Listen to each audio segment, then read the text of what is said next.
Les invito a que vaya conmigo un momento a la palabra. Vamos al libro de Santiago.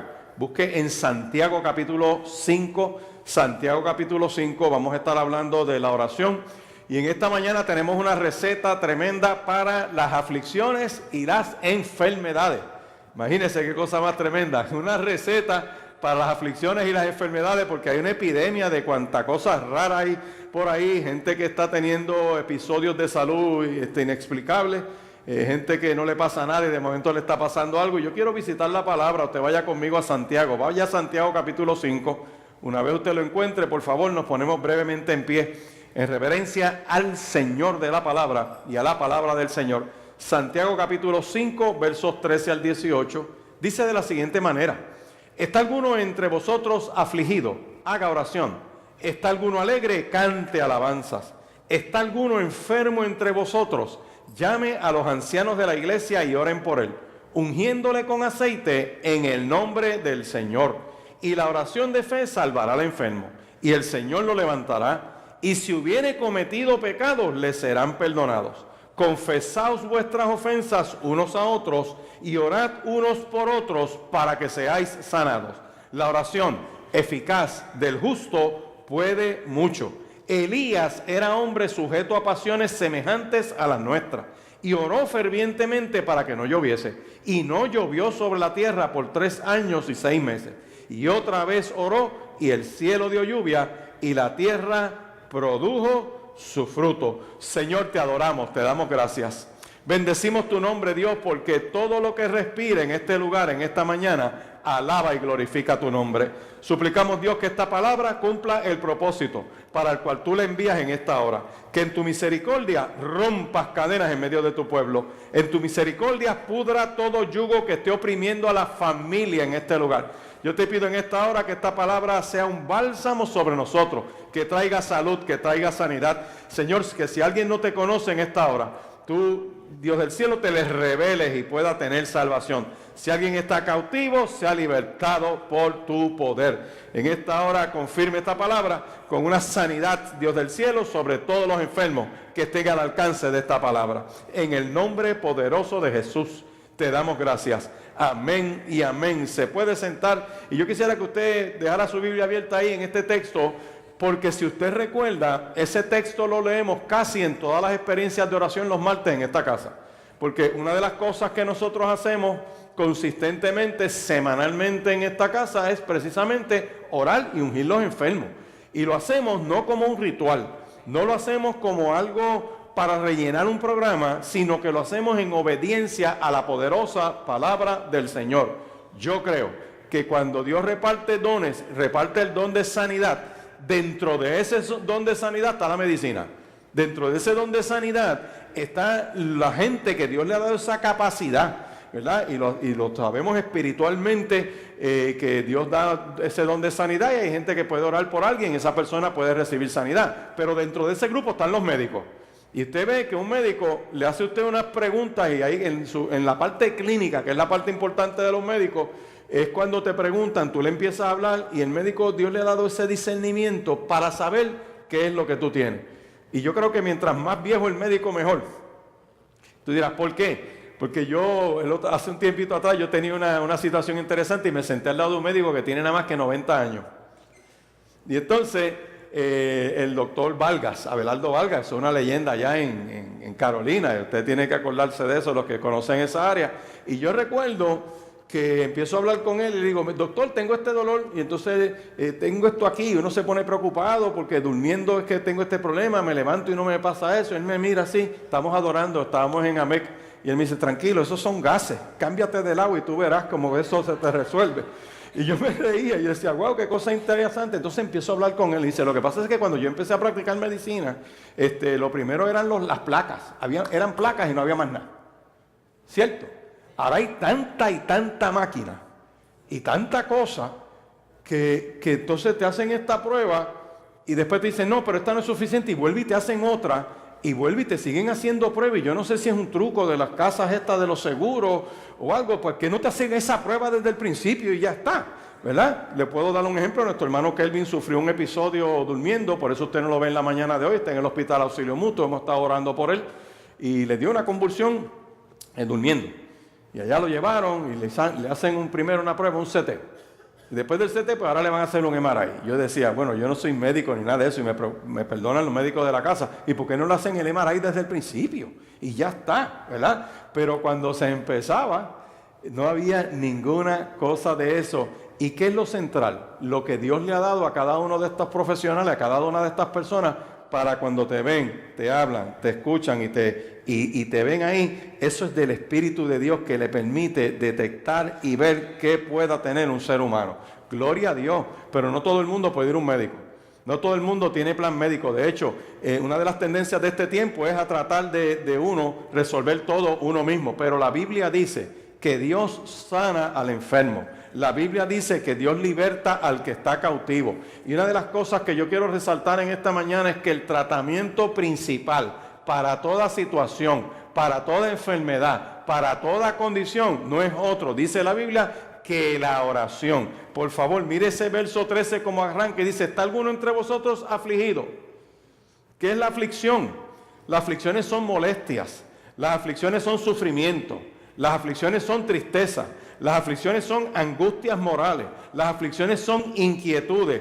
Las aflicciones pueden ser preocupaciones. Eso no tiene que ver con enfermedad. Tiene que ver con una condición que puede ser hasta emocional. Y eso es una de las cosas que dice, si hay alguien que está pasando por alguna de estas cosas, nosotros debemos, número uno, congregarnos y dos, pedirle al Señor. Así que la oración es clave en la vida del creyente y el primer tratamiento que se le debe dar a cualquier situación precisamente es la oración. ¿Y por qué les traigo esta palabra en esta mañana? Porque llevamos en esta casa desde el 7 de julio, comenzamos un periodo de 40 días en oración y ayuno, cada día orando por algo en particular y resaltando la importancia de lo que es el que nosotros podamos hablar con el Señor. Así que cuando yo miro ese verso 13 dice, ¿alguien tiene alguna aflicción? ¿Alguien está pasando por alguna situación que le roba la paz? Alguno de ustedes está que trata de dormir y no puede. Alguno de ustedes está con algún aturdimiento de esos pensamientos que te llegan, esas ráfagas que te están llegando en ocasiones y como que pierdes la paz. Dios te está diciendo en esta mañana que la oración en toda circunstancia es el tratamiento para toda aflicción que nosotros debemos aplicar contra todas esas aflicciones. Lo segundo que está diciendo ese verso 13 dice, ¿está alguno alegres? Cante alabanzas. Y me gusta mucho como lo dice el libro de Efesios, dice, hablando entre vosotros con salmos, himnos y cánticos espirituales. Hay un lenguaje del pueblo de Dios. Y no es que uno no tenga problemas y que uno en algún momento dado no pueda estar quejándose o decir alguna cosa, pero se supone que el idioma de nosotros en todo momento es la adoración, la alabanza, cantando con salmos, himnos y cánticos espirituales. Pero mire cómo dice ahora el verso 14, porque es que a veces estas dificultades nos llevan, ¿verdad?, a entrar en un proceso bien interesante de búsqueda de Dios. Yo creo que las aflicciones a veces nos llevan a nosotros a pensar y evaluarnos qué hemos hecho, qué ha pasado. Hace un tiempo atrás yo hablaba con una familia que tenía un problema de crianza de hijos y dice, y mi hijo hizo esto y eso es increíble que mi hijo haya hecho eso. Y me dice, y como matrimonio nos sentamos a hablar, el esposo y la esposa, a pensar, ¿dónde fallamos? ¿Qué fue lo que pasó aquí? ¿Por qué pasó esto? Y la gente empieza como a tratar de buscar el día, la hora, qué fue lo que pasó, qué día fue lo que pasó. Y yo te tengo que decir algo, si estás en esa crianza de hijos, tranquilo, tú crías tus hijos, pero cada hijo es un pensamiento distinto, cada hijo toma sus propias decisiones. Tú le puedes dar la misma educación, comieron de la misma olla de comida, los trataste de la misma manera, se bañan en la misma bañera, están bajo el mismo techo, pero cada uno de ellos es distinto y diferente. No todos los hijos se desarrollan igual y cada uno de ellos empieza a tomar sus propias decisiones. Y nosotros lo que podemos hacer es darle el fundamento de la poderosa palabra de Dios, darle los cimientos, darle lo que es el modelo de una relación con Dios, porque sea la crisis que vayan a vivir, ellos saben que deben entrar en esa relación con Dios. Y si tienen ese ejemplo, en el día difícil les va a pasar como el pródigo. El pródigo se revela estando en la casa. El pródigo lo tenía todo. El pródigo tuvo tremendo ejemplo de familia, pero le dio con tomar unas decisiones por sí mismo, separado de su familia. Y la Biblia dice que cuando llegue en el momento más profundo de sus errores, que cuando llega hasta allá en la porqueriza, y el símbolo de todo eso es llegar a lo más bajo, ¿verdad? A lo más despreciable, dice que volvió en sí. Y cuando usted se repase el Evangelio según San Lucas, allá para el capítulo 16, usted se va a dar cuenta que un evangelista no le fue a predicar en la porqueriza, nadie le dio un tratado, nadie le recordó la palabra de Dios, sino que él en su miseria, dice el texto, que volvió en sí y dijo, ¿y qué dijo? ¿Cuántos jornaleros en la casa de mi padre están bien y yo aquí padezco? Lo que lo hizo volver en sí fue el recuerdo de lo que ocurrió en la casa de su padre. Por eso nosotros aquí estamos sembrando en una escuela bíblica. Por eso nosotros aquí estamos sembrando en una escuela de verano. Por eso nosotros estamos dándole una palabra a la niñez. Porque los niños recibiendo esa palabra, los jóvenes recibiendo esa palabra, en el día de su crisis, esa palabra el Espíritu Santo la hace subir a su pantalla, a su sistema. Y eso es para combatir los virus de la maldad que puedan estar viviendo en medio de ese tiempo. Así que dice esta palabra poderosa: ¿está alguno afligido? Haga oración. ¿Está alguno alegre? Cante alabanzas. Verso 14 dice las siguientes cosas. Dos cosas tiene que hacer un enfermo, de acuerdo a estos versos 13 y 14. Mírelo bien, ¿qué debe hacer un enfermo? ¿Qué debe hacer? Dos cositas. ¿Llamar a quién? A los ancianos de la iglesia para que le unjan con aceite en el nombre del Señor. Y lo otro que debe hacer una persona que está pasando por esta condición de salud, y el texto es bien interesante, y yo quiero aclarar algo desde el principio: no toda enfermedad está causada por el pecado. Usted puede estar en pecado y eso le puede traer enfermedad. Ahí usted ha visto esa gente alcohólica, se lo buscó, ¿por qué? Porque ha estado ¿qué? Bebiendo, la práctica. Los que están usando droga, su pecado los ha llevado ¿a qué? A una condición de enfermedad. El que se busca una enfermedad venérea, se lo busca ¿cómo? Pecando. O sea, hay enfermedades que son a consecuencia del pecado, pero hay otras enfermedades que no lo son. Y de hecho, la situación para estar enfermo, la precondición es estar sano. Tú estás sano y cualificas para enfermarte, porque un enfermo no se enferma, sino que estás sano y te puede dar algo. Y recuerden y pongan esta nota por ahí en el Evangelio según San Juan, capítulo 9, cuando hay una persona que está enferma, ciego de nacimiento, está ciego de nacimiento, y los discípulos pasan por el lado de él y le dicen a Cristo: Señor, ¿quién pecó, este o sus padres, para que haya nacido ciego? Porque creían que la enfermedad se debía a que estás pagando algo que tú hiciste, o porque algo que hizo tu familia. Y por lo tanto tú tenías esa condición. Si tú naciste enfermo, que no has hecho nada, es por alguna razón. Y me gusta mucho la contestación que Cristo da, y esta contestación es bien buena para gente que se pasa juzgando a los demás cuando le está pasando algo. Y eso se desató en Puerto Rico en una ocasión, que la gente decía: si tú estás enfermo es porque estás en pecado. No todo el mundo le pasa eso. Un niño que nace tiene una situación y una condición y le da una enfermedad. Estamos orando por un caso de un bebito que tiene 8 meses y tiene leucemia. No me diga usted que ese niño ha hecho algo y que por eso se buscó ese problema. La contestación que Cristo le da a los discípulos en Juan capítulo 9 es: ni este pecó, ni sus padres pecaron, sino para que la gloria de Dios venga sobre él. Amén. Pero tenemos que hacer una reflexión en medio de cualquier aflicción y en medio de cualquier situación de enfermedad, decirle: oye, Señor, hay algo que yo tengo que afinar. Habrá algo que yo tengo que hacer. Dos cosas hace el enfermo. Número uno, llama a los ancianos de la iglesia para que oren por él. Pero también uno debe entrar en una reflexión a ver qué está pasando en su vida, qué es lo que me está sucediendo y por qué me está sucediendo. Mire cómo dice el verso 15. No solamente hay que orar en todas circunstancias, dicen los versos 13 y 14. El verso 15 dice algo más, dice: la oración por los enfermos. ¿Qué deben hacer estos ancianos de la iglesia? ¿Y quiénes son los ancianos de la iglesia?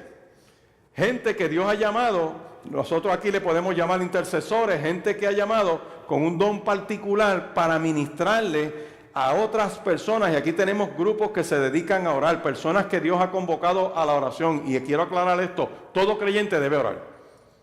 Todo creyente debe orar. Por eso es que Cristo dice en Mateo capítulo 6 y verso 16: cuando oréis. O sea, cuando oréis, y vosotros orando. O sea, el Señor espera que nosotros tengamos esa comunión con Él. Pero 4 cosas deben hacer los ancianos. Mire, número 1, orar sobre el enfermo. Número 2, ungir al enfermo. Y vaya a Marcos capítulo 6. Vaya un momentito a Marcos capítulo 6, versos 12 y 13, porque yo descubrí, preparando esta palabra, que los discípulos usaban aceite. Y aclaro, Cristo no usó aceite. Usar aceite no hace diferencia. Cristo escupió en la cara de un ciego. Si no quiere usar aceite, puede usar saliva. Hizo lodo y se lo untó en la cara a otro. Amén. Le dio una palabra a otro y quedó sano. Tocó a un enfermo y quedó sano. Porque no es la manera, no es el método, es el sanador. No es cómo ocurrió. Nosotros tratamos de repetir las cosas, a ver, y el peligro con eso es que convertimos las cosas en unos rituales. Y por eso quiero traer esta palabra en el día de hoy, porque dice aquí, el anciano debe orar sobre el enfermo. 2, debe ungir al enfermo. Y en Marcos capítulo 6, versos 12 y 13 dice: y saliendo predicaban que los hombres se arrepintiesen, y echaban fuera muchos demonios, y ungían con aceite a muchos enfermos, y los ¿qué? Y los sanaban. Los discípulos usaban aceite. ¿Y por qué traigo esto? Porque Santiago, cuando habla de ungirlos con aceite, lo que está diciendo es que eso era normal en la práctica de la iglesia. Eso era una cosa común y corriente. De hecho, Cristo, cuando habla del samaritano, habla de vino y aceite. Que aquel que le dieron la pela en el camino y lo dejaron tirado, vino el samaritano y le metió vino y le metió aceite, y después lo lleva a un lugar y le paga y le dice: yo te dejo esto en depósito, y lo que tenga hasta que se recupere, yo lo voy a pagar. Y hace el ejemplo del samaritano. Así que lo que quiero traer con esto es que el aceite era como una práctica normal dentro de la iglesia, pero el aceite no es mágico. El aceite ni remotamente significa que eso es lo que te va a sanar. Es Dios el que da la sanidad. De la misma manera que cuando Cristo está caminando en Marcos capítulo 6 y viene la mujer del flujo por detrás de él, y ella estaba en esa oración constante: si tan solo tocare su manto, el borde de su manto. No es que el manto fuera mágico. Yo quiero que usted entienda eso. Es que todo el mundo quería tocar a Jesús, y cuando tú miras en Marcos capítulo 5, dice que a causa de las sanidades que él hacía, la gente se le tiraba encima. Y esta mujer, como tenía un problema de flujo de sangre y de acuerdo a la ley judía era impura, no le podía tocar su piel ni tampoco su ropa, pero ella decía: si tan solo tocare el borde de su manto. Era una oración constante hasta que se agarra del borde del manto y Cristo para y dice: un momento, ¿quién me tocó?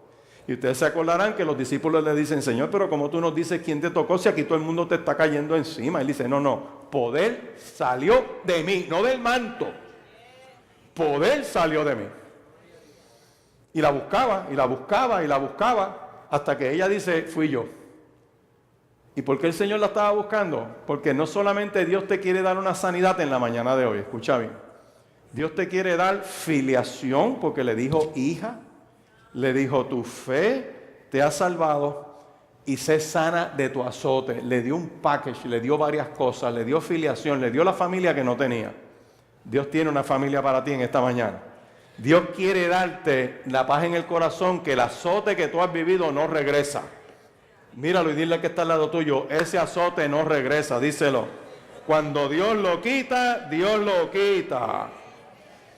Lo otro que le enseña, no solamente ir sobre el enfermo y ungir al enfermo, sino invocar el nombre del Señor. Ni en el cielo, ni en la tierra, ni debajo de la tierra hay otro nombre como el de Jesús. Y ese nombre es sobre todo nombre.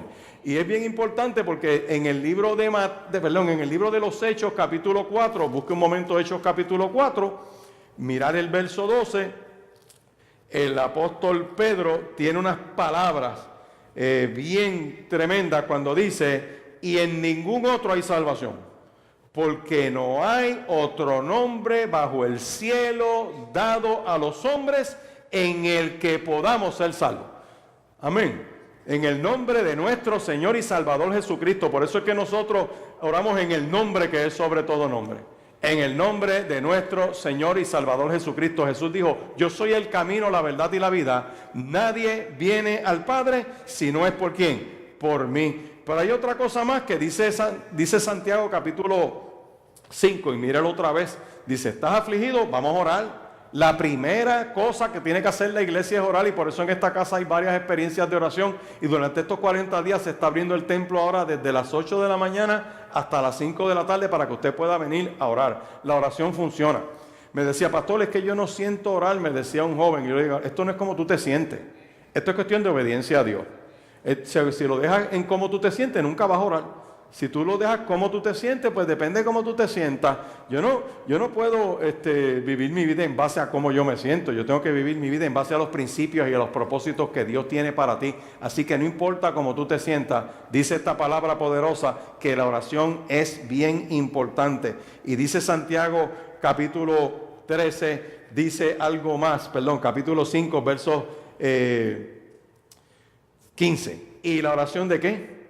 La oración de fe salvará al enfermo y el Señor lo levantará. ¿Y qué es una oración de fe? Si tuvieras fe como un grano de mostaza. Si tuvieras fe como un grano de mostaza. Eso lo dice el Señor. Tú le dirías a la montaña, muévete, muévete. Tú le dirías a la montaña, muévete, muévete. Deténgase ahí. Deténgase ahí. Lo que está diciendo ese texto entonces es, si tú tienes fe. Ayer visitaba yo una persona que está desahuciada. Voy en el pasillo en el hospital y su familia está afuera llorando, le dicen, ya no se le quitaron los tratamientos, no hay más nada que hacer, está desahuciada. Yo entré a la habitación, hablamos con la familia y le di el testimonio. La persona tiene un cáncer regado, y le di el testimonio de mi mamá. Le dije, mamá, le diagnosticaron un cáncer una vez de pulmón. El médico nos dijo, dura 6 meses. Y después que él la operó de ese cáncer de pulmón, nos reúnen afuera y nos dicen, mire, le dije 6 meses, pero no dura 6 meses, dura 4 meses. Así nos dijeron. Y le metieron quimioterapia y ramoterapia, y recuerdo que nos dijo, y por detrás del esternón también tenía, y no pudimos sacarlo todo, así que esto es cuestión de tiempo. Mamá no murió a los 4 meses, pasaron 4 meses, pasaron 5 meses, pasaron 6 meses, pasó 1 año. En el segundo año, cuando yo fui a mi juramentación al Supremo como juez de apelaciones, subiendo las escaleras le falló una pierna. Y dice, es que tengo ese problema con esa pierna. Y ahí la llevan y efectivamente el cáncer le había subido a la cabeza, tenía un tumor. Y yo le he dado este testimonio a otras personas, pero se lo di a esa persona que está en la cama y su familia oyendo. Y yo dije, una cosa es lo que dice la ciencia, con lo que conocen, con lo que ven, pero acuérdense en que la fe nos deja llegar a donde la razón no me deja llegar. O sea, yo puedo estar parado frente al mar y la razón me dice, necesito un bote, un barco, un dinghy, algo para irme para el otro lado. Pero la razón no me deja ver que Moisés levanta la vara y se abre el mar. Eso solamente lo hace la fe, porque Dios habló, Dios dijo que hay un camino, y lo que para unos es un mal, para otros es una puerta. Para el que tiene razón es un mal, pero para aquel que tiene fe sabe que Dios algo va a hacer sobre la vida de lo que le esté pasando. Amén. Así que le suelto eso y le voy explicando lo de mi mamá, lo que pasó, cómo oramos por ella antes de que la fueran a operar de la cabeza, y eso ya lo daba ese testimonio consistentemente. Me dice, fueron a orar por mí, desde que oraron por mí, abrieron la puerta, voy hacia el quirófano en esa camilla y empiezo a escuchar una música. Y siguen trabajando conmigo, me están preparando para la operación, ya yo estaba dormida, todo el mundo empieza a hablar en esa sala, en ese quirófano. Y dice ella, escucho cuando el anestesiólogo le dice al neurocirujano, a rayo, ese tumor es bien grande. Ten cuidado, no mates a esa señora sacando ese tumor de ahí. Y entonces el neurocirujano le dice al anestesiólogo, no la mates tú con la mezcla que le estás dando para dormirla. Mamá dice, yo estaba escuchando eso. Y todos tenían una mascarilla. Y de momento se me acerca al lado de la camilla uno que no tenía cara, pero que tenía alas, y me dijo, tranquila, que quien te opera soy yo. Esa fue su experiencia. Dice, yo dejé de escuchar la música cuando abrí los ojos en intensivo. Y usted sabe que le dan un montón de medicamentos al que le operan la cabeza, le dan un montón de medicamentos por convulsiones, por un montón de cosas, y tiene que hacer ejercicios y cosas para funciones. Mamá se hizo experta en crucigramas, un montón de cosas, y salió de allí. El problema del pie era algo en la cabeza que de hecho se quedó afectada porque cuando le sacaron la masa, eso siempre se quedó afectado, pero mamá habló perfectamente. Nada, le doy el testimonio a ella y le digo, y después de esa operación duró 5 años más y no muere de cáncer. Muere de vieja y de derrame. ¿Cuál es el requisito para morirse? Estar vivo. ¿Cuántos están vivos aquí? Pues tú cualificas para morirte. Entonces le digo esa palabra a esa hermana. Le digo, esto es lo que pasó con mi mamá. La ciencia decía una cosa, le daban 4 meses y duró 7 años. Y en el proceso se convierte. Ahora, empiezo entonces a leer la palabra y a decirle, yo sé que usted tiene unos antojos en el corazón, que usted quisiera ver cosas que usted no ha visto.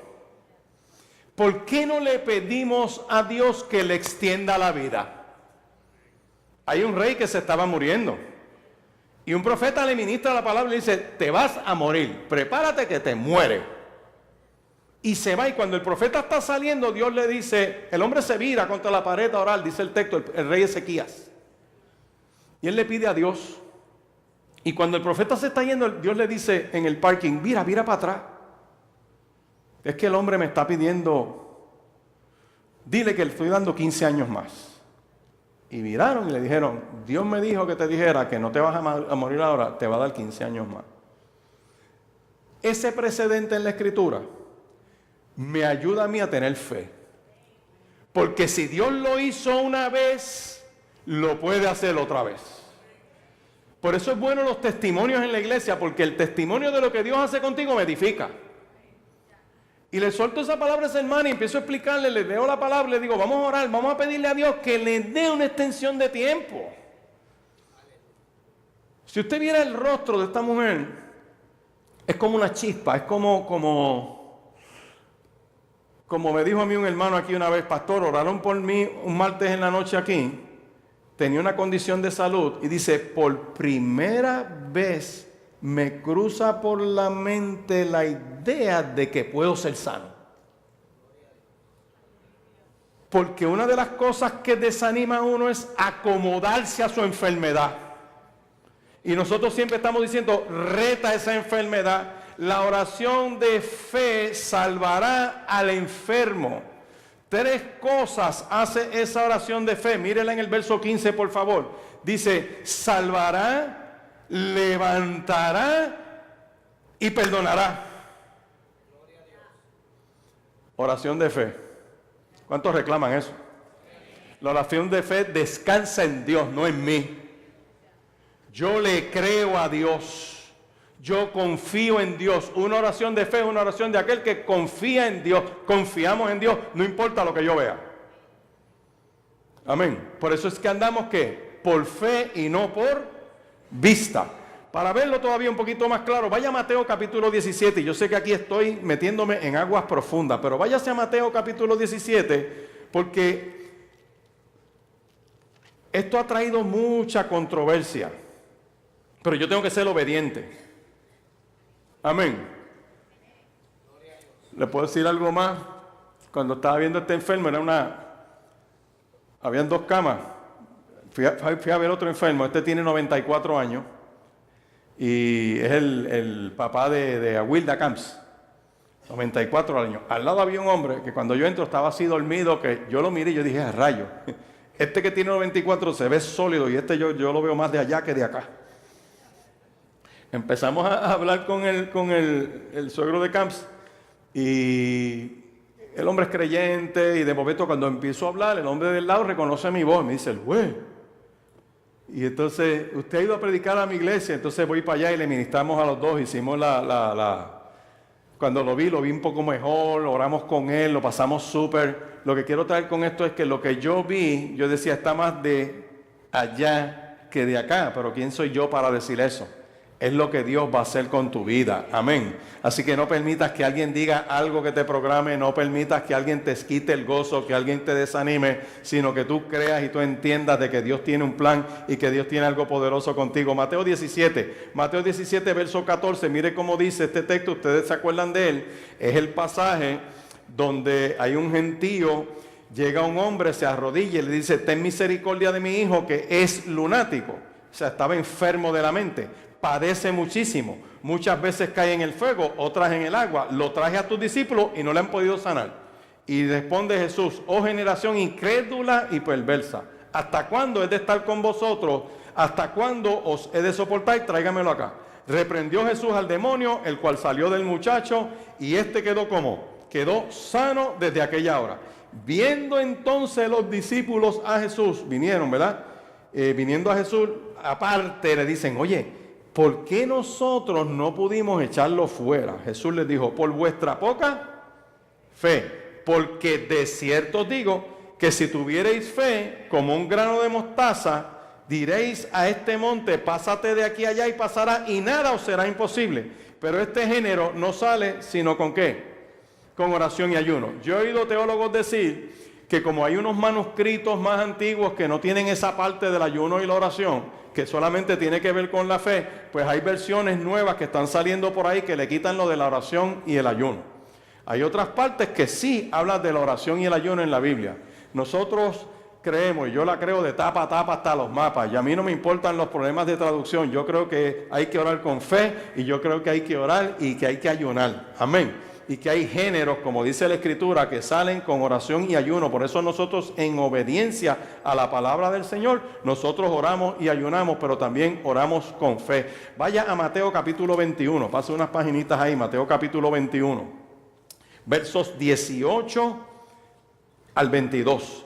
18 al 22, mire cómo dice ahí: por la mañana vuelve a la ciudad Cristo. Estoy en Mateo capítulo 21, verso 18. Cristo tuvo hambre, vio una higuera cerca del camino, fue a la higuera y no halló nada sino hojas solamente, y le dijo: nunca jamás nazca de ti fruto. Y luego se secó la higuera.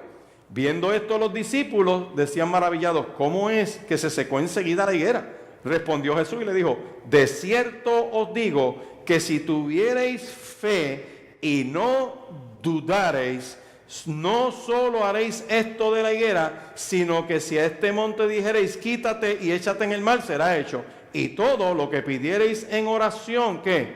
Creyendo lo recibiréis. La oración de fe tiene que ver con creerle a Dios. Nosotros obedecemos. Mire, nosotros tenemos que ir y orar por los enfermos. Y el problema de Dios es sanarlo, el problema no es mío. Amén. Lo de nosotros es creer. Por eso es que se le dice a la iglesia que no dejen de congregarse como algunos tienen por costumbre. ¿Qué pasa cuando la gente se congrega? Salmo 133 dice: mirad cuán bueno y cuán delicioso es habitar los hermanos juntos en armonía. ¿Por qué? Eso es como el buen óleo sobre la cabeza, desciende sobre la barba de Aarón, baja hasta el borde de sus vestiduras, como el rocío del monte que desciende sobre los montes de Dios. Y escucha el resultado: porque allí envía ¿qué? Jehová bendición y vida. Una de las cosas que la iglesia debe tener bien claro es que la autoridad, ese poder ha sido delegado a la iglesia. Por eso es que congregarse es importante, y por eso es que orar los unos por los otros desata una bendición. Lo dice ese texto ahora mismo. Orad unos por los otros, verso 16 de Santiago capítulo 5 dice: orad los unos por los otros, confesaos vuestras ofensas unos a otros, para que seáis sanados. ¿Para que seáis qué? Mire, orar los unos por los otros es evidencia del amor de Dios. En una iglesia tenemos que orar los unos por los otros. Una de las cosas que hacemos algunos martes en esta casa es orar los unos por los otros, y los ponemos en grupo. Y usted ora por el que está al lado, y el que está al lado suyo ora por usted. Eso es evidencia del amor de Dios. Orad los unos por los otros. Dice algo más: la iglesia crece en santidad cuando hay confesión de las ofensas entre los hermanos. Vuelvo otra vez, vaya conmigo a Santiago capítulo 5. Confesad vuestras ofensas, ¿qué? Unos a otros, y orad, ¿qué? Unos por otros, ¿para qué? ¿Usted leyó eso? Si usted no ora por el otro y el otro no ora por usted y no hay confesión de las ofensas, porque hay que pedirse perdón. ¿Qué dice el Padre nuestro? Y perdona nuestras ofensas como nosotros también que perdonamos a los que los ofenden. Si no me perdono entre nosotros, no nos perdonamos entre nosotros, no tenemos perdón. Si no tenemos perdón, ¿cómo estamos? Mal delante de quién. Y así podemos orar. Por eso es que la confesión es constante. Entonces este texto dice, espérate, vamos a confesar las ofensas unos a otros. Vamos un momento a Mateo 18, para trabajar esta parte de la oración. Mire qué interesante. Ya vimos que hay que orar con fe, ¿verdad que sí? Orar los unos por los otros, perdonarnos unos a otros. Y en ese ejercicio de obediencia, Dios desata una bendición. Yo no puedo hacer algo para que Dios se mueva. No es por mis méritos. Dios lo hace por su misericordia. Amén. Nosotros a veces creemos que podemos darle instrucciones a Dios en la oración. Nosotros no le podemos ordenar nada a Dios en la oración. Es si Dios quiere. Señor, te suplicamos. Señor, nos humillamos delante de ti. El grande eres tú. Hay gente que parecen sargento y se pasan dando instrucciones toda la vida y le quieren dar instrucciones a Dios. Señor, haz esto y haz lo otro. Señor, te suplicamos. Nos humillamos delante de ti. Ten misericordia de nosotros. Mira esta condición. Amén. Mire cómo dice este texto, Mateo 18, verso 15. Mateo 18, verso 15 dice, por tanto, si tu hermano peca contra ti, ve y repréndele estando tú y él solos, y si te oyeres, has ganado a tu hermano. Confesad vuestras ofensas unos a otros. Ve y habla con la persona. Hay gente que viene a veces a darle queja a uno, pastor, me pasó esto otro, como si uno tuviera que estar dando regaño. Y yo he tenido que decirle a la gente, pues vete y habla con la persona. Dile lo que te molesta. Ese problema tiene mucha gente recién casada. Se casan, empiezan a vivir, empiezan a ajustarse, pasa algo y allá la muchacha llama a la mamá, mami, me pasa esto. Y la mamá le dice, ora que tu pai era igual. ¡Pam! Le tira el teléfono. ¿Sí? No, espérate. Habla con él o habla con ella. Dile lo que te está pasando, dile lo que te incomoda, dile lo que te está molestando. Amén.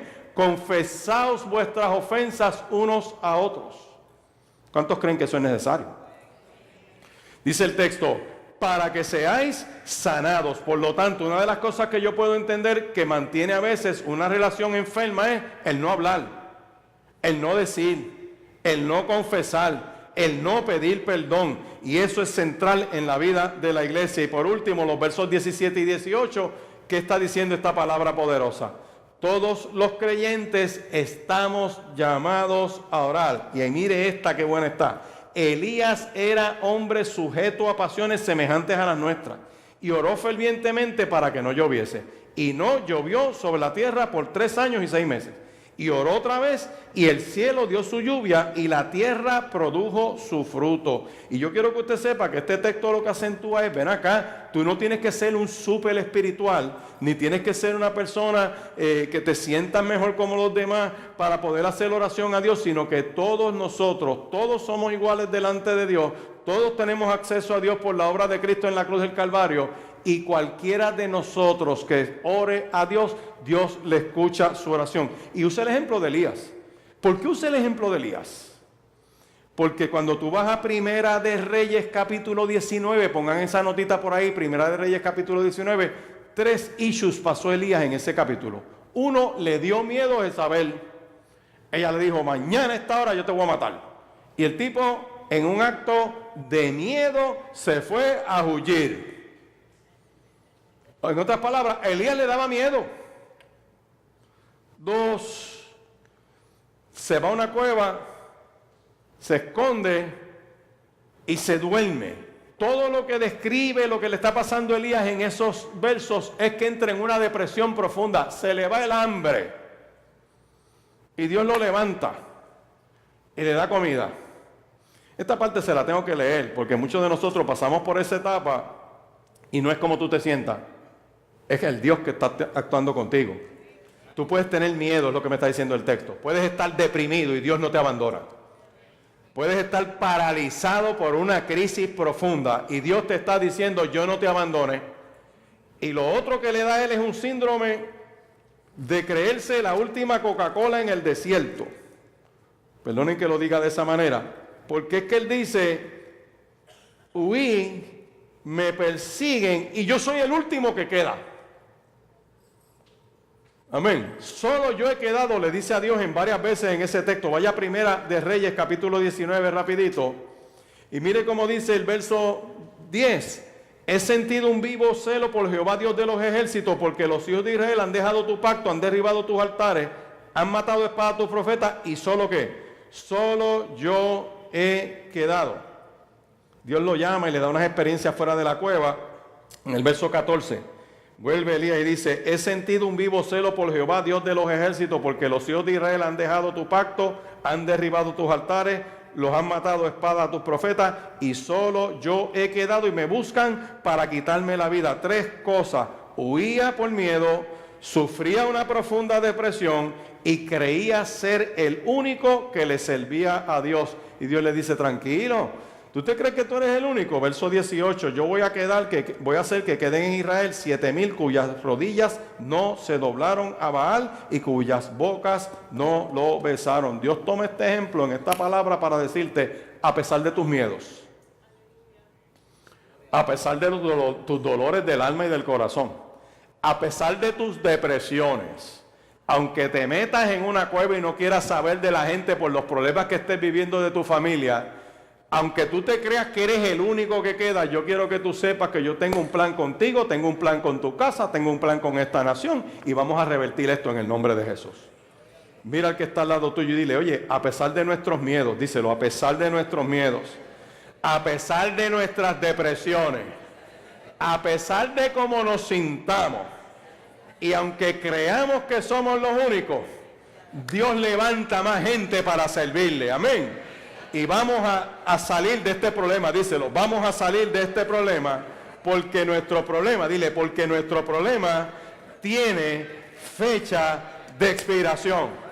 Dios te salvará, Dios te levantará y tú vas a recibir perdón de Dios. Amén. ¿Habrá alguien en esta mañana que dice, pastor, esa palabra es para mí? Porque a veces llevo una temporada orando por algo y como que no veo, no olvídate lo que tú veas, es lo que Dios está haciendo.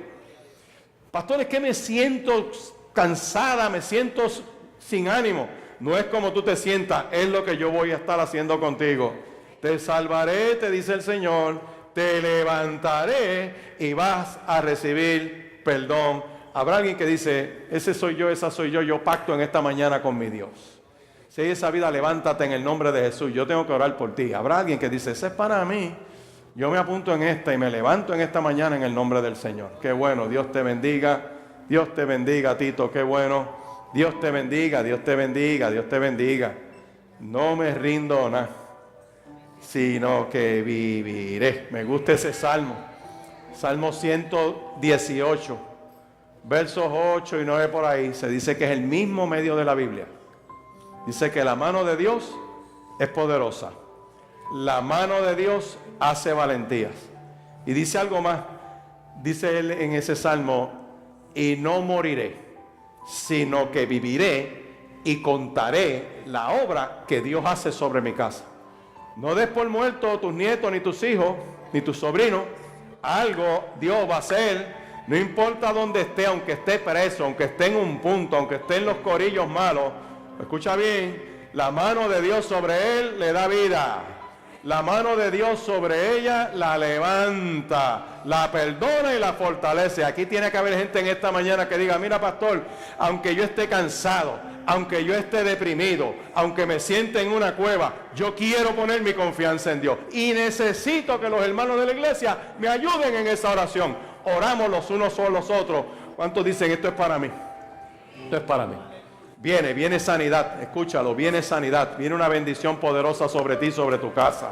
No te rindas, No permitas que el enemigo te derrote en la mente. Yo le creo esa palabra a Dios. La oración de fe sanará al enfermo y el Señor lo levantará. Cáncer te va de mi familia. Parkinson te va de mi familia. Alzheimer te va de mi familia. Problema neurológico te va de mi casa en el nombre de Jesús. Problema cardíaco te va en el nombre de Jesús. Mi neurología se sana en el nombre de Jesús. Cada órgano es sano en el nombre de Jesús. Angustia te va de mi familia en el nombre de Jesús. Se revoca todo decreto de locura de mi familia y vuelve la cordura a mi casa. Recuperamos mente de Cristo, lo bueno, lo amable, lo justo. Renunciamos a todo lo sucio, a lo indigno, a lo impuro, a lo impropio, en el nombre de Jesús. Reclamamos que la sangre de Cristo limpie nuestra familia, nos limpie a nosotros. Señor, bendice a mi hermano y a mi hermana que está al lado mío. Desata una unción en esta mañana, Dios, que salga sano de esta casa, que salga fortalecido en esta hora. Visítale, Dios, dale la fortaleza. Padre, en el nombre de Jesús, te adoramos, te damos gracias. Bendecimos tu nombre, Dios, porque tú eres bueno, tu misericordia es para siempre, porque es una bendición estar delante de tu presencia. Porque en obediencia a esta palabra poderosa, Dios, oramos por el afligido. Hacemos oración por cada uno de los que están aquí, suplicando que desates salud, desates sanidad, desates bendición. Revoca toda aflicción de su vida, Dios. Echa fuera de esta vida toda carga, toda preocupación, toda angustia, toda tristeza, toda molestia, sufrimiento. Te va de esta vida en el nombre de Jesús. Y desata salud y bendición sobre mis hermanos y mis hermanas. En esta hora, Dios, nos presentamos agradecidos delante de ti, porque tú eres bueno, tu misericordia es para siempre y fuera de ti no hay Dios. Visita a cada uno de nosotros en esta hora y reparte mente de Cristo en este lugar. Lleva cautivo todo pensamiento a la obediencia a ti. En el nombre poderoso de Jesús te damos gracias. Amén, amén y amén.